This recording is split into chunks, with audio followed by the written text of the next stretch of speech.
తెలంగాణ కాంగ్రెస్ కార్యాలయం గాంధీ భవన్ లో గొర్ల కాపరుల సంక్షేమ సంఘం ఆధ్వర్యంలో వినూత్న నిరసన చేపట్టారు. గాంధీ భవన్ లోకి యాదవులు గొర్రెలు తీసుకొచ్చారు. మంత్రివర్గంలో పీసీసీ కార్యవర్గంలో యాదవులకు తగిన ప్రాధాన్యత ఇవ్వాలని డిమాండ్ చేస్తున్నారు.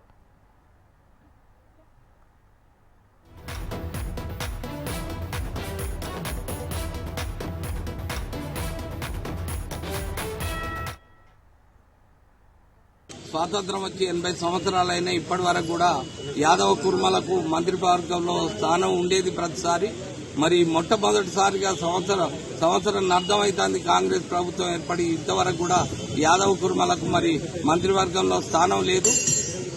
దానికి మేము గాంధీ భవన్ వచ్చి మరి జాతీయ యాదవ కుల పోరాట సమితి, అదేవిధంగా తెలంగాణ గొర్రెల మేకల సంక్షేమ సంఘం మా శ్రీహరి యాదవ్ అన్న అధ్యక్షుడన్న, అయోధ్య యాదవ్ అన్న, అదేవిధంగా మారన్ తిరుపతి అన్న అందరి ఆధ్వర్యంలో మరి ఇక్కడ గాంధీ భవన్ లో గొర్రెలతోని నిరసన దీక్ష చేపట్టి తదనంతరం మరి టీపీసీసీ అధ్యక్షుడు మహేష్ కుమార్ గౌడ్ గారికి మరి వినతి పత్రము అందజేయడం జరుగుతుంది.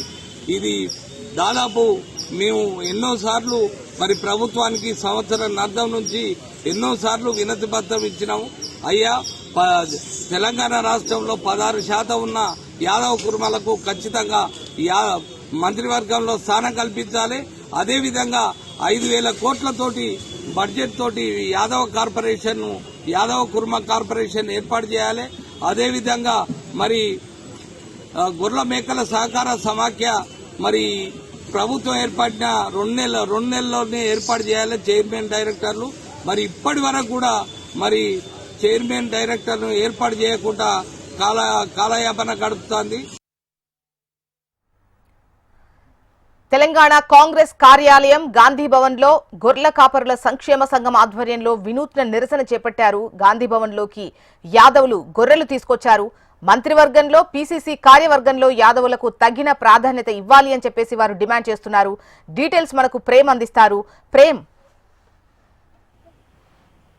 జోష్న, ఏదైతే గాంధీ భవన్ లో మొదటి నుంచి కూడా మొదటి విడత, రెండవ విడత క్యాబినెట్లలో గొర్రెల కుర్మలకు అన్యాయం జరిగిందని చెప్పి డిమాండ్ చేస్తూ కొద్దిసేపటి క్రితం గాంధీ భవన్ లో వినూత్న నిరసన ప్రదర్శన చేపట్టారు. గొర్రెల కాపర్లకు సంబంధించినటువంటి సంఘానికి సంబంధించినటువంటి సభ్యులు గొర్రెలను తీసుకొని వచ్చి గాంధీ భవన్ లో విడిచిపెట్టడం జరిగింది. అయితే మొదటి విడత, రెండవ విడత మంత్రివర్గంతో పాటుగా ఇటు పార్టీకి సంబంధించినటువంటి పదవులు కానీ, మరొకవైపు కార్పొరేషన్ చైర్మన్ల విషయంలో గొర్రెల కుర్మలకు అన్యాయం జరిగింది. ఖచ్చితంగా ప్రభుత్వం మూడవ విడత ఖాళీగా ఉన్నటువంటి 3 మంత్రివర్గ స్థానంలో ఖచ్చితంగా గొర్రెల కుర్మలకు ఒక అవకాశం ఇవ్వాలని చెప్పి, మరొకవైపు రాష్ట్రంలో ఉన్నటువంటి జనాభాలో 16% మెజారిటీగా ఉన్నటువంటి కులమైనటువంటి గొర్రెల కుర్మలకు ఖచ్చితంగా అవకాశం ఇవ్వాలని చెప్పి, మరొకవైపు రెండవ విడత రానున్నటువంటి కార్పొరేషన్ చైర్మన్లకు కూడా ఖచ్చితంగా 5 నుంచి 8 వరకు కార్పొరేషన్ చైర్మన్లు యాదవ గొర్రెల కుర్మ సామాజిక వర్గాలకు ఉండాలని చెప్పేసి కూడా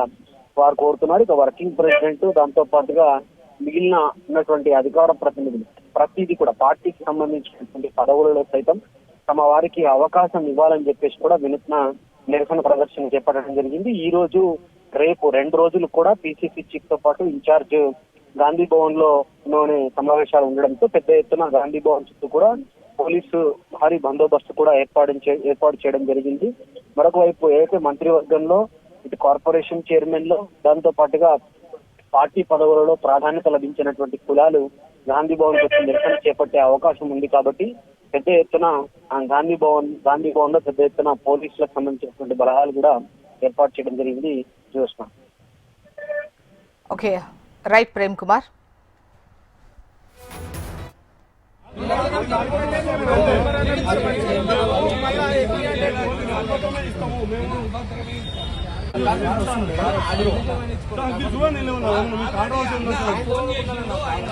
పార్టీ కూడా మేము తీసుకుపోము, అట్లా ఎక్కేమే పార్టీ మూడు పెట్టే ఇస్తాము.